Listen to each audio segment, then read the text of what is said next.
وإن سألت عن يوم المزيد وزيارة العزيز الحميد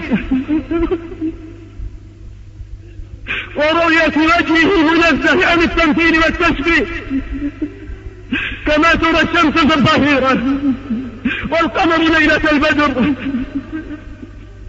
فذلك موجود.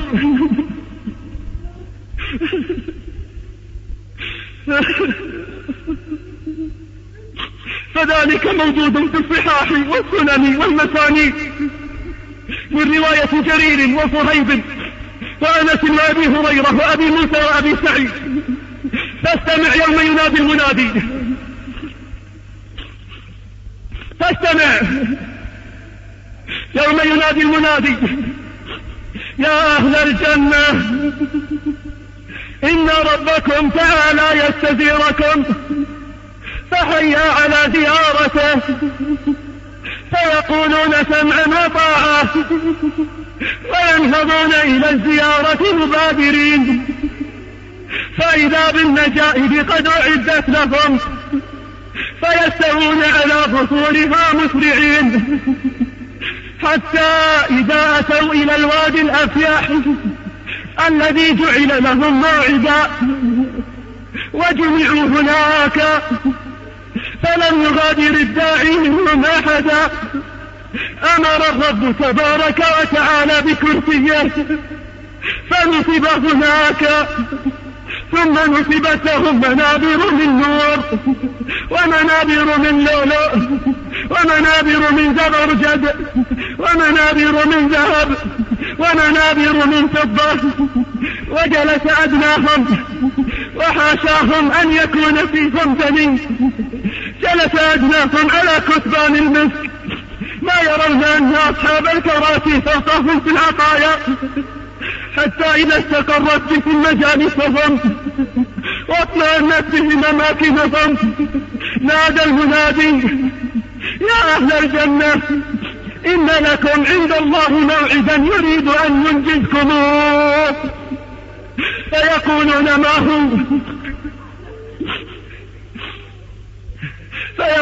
ما هو؟ ألم يبيض وجوهنا ويثقل موازيننا ويدخلنا الجنة ويزحزحنا عن النار؟ فبينما هم كذلك انسطع لهم نور أشرقت له الجنة، فرفعوا رؤوسهم فإذا الجبار جل جلاله وتقدست أسماؤه قد أشرف عليهم من فوقهم وقال: يا أهل الجنة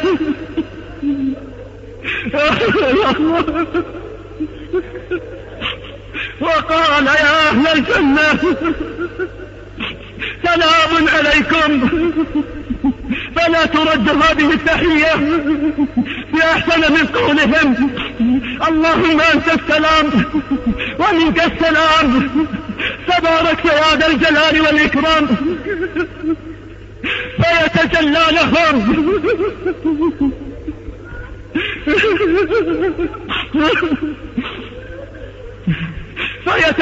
لهم الرب تبارك وتعالى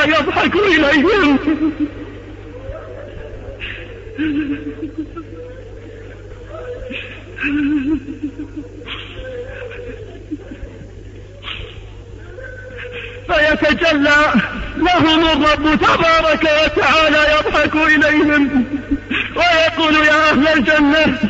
فيكون أول ما يسمعون منه تعالى: أين عبادي الذين أطاعوني بالغيب ولم يروني؟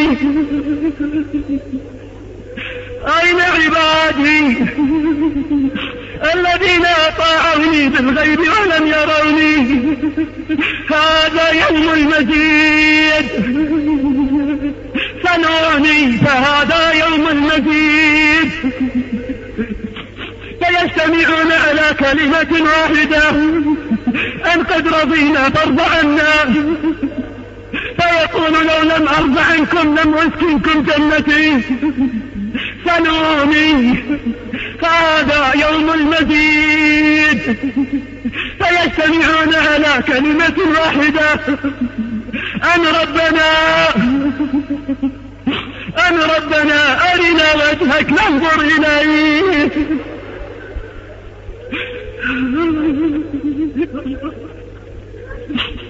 فيكشف لهم الرب جل جلاله الحجب ويتجلى لهم فيغشاهم من نوره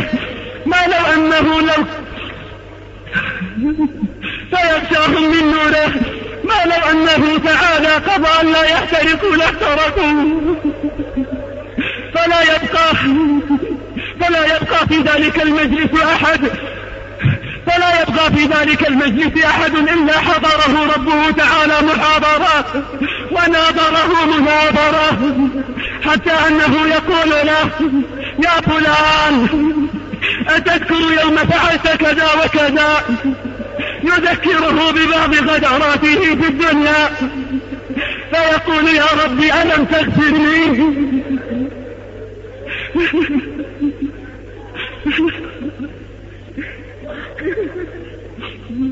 فيقول: يا ربي ألم تغفر لي؟ فيقول: لو لم أغفر لك لما بلغت منزلتك هذه. فيا لذة الأسماع بتلك المحاضرات، ويا لذة الأنظار بتلك المناظرة، ويا قرة عيون الأبرار في الدار الآخرة، ويا ذلة الراجعين بالصفقة الخاسرة. قال سبحانه: وجوه يومئذ ناظرة إلى ربها ناظرة. قال يزيد الرقاشي لحبيب العجمي: ما أعلم شيئا من نعيم الجنة وسرورها ألذ عند العابدين ولا أقر لعيونهم من النظر إلى ذي الكبرياء العظيم إذا رفعت الحجب وتجلى لهم الكريم. فصاح حبيب عند ذلك وخر مغشيا عليه: أقول لمثل هذا فليعمل العاملون.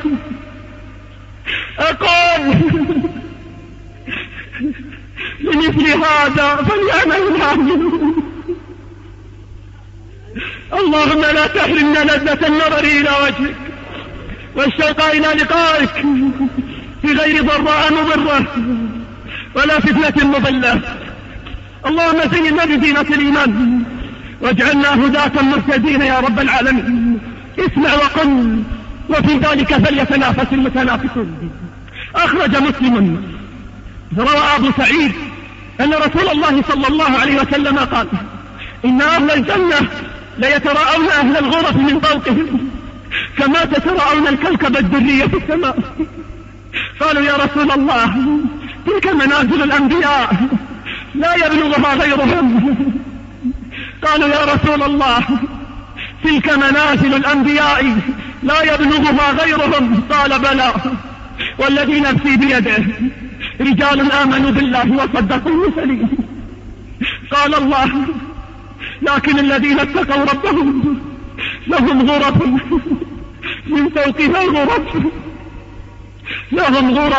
فوقها غرف مبنية تجري من تحتها الأنهار، وعد الله لا يخلف الله الميعاد.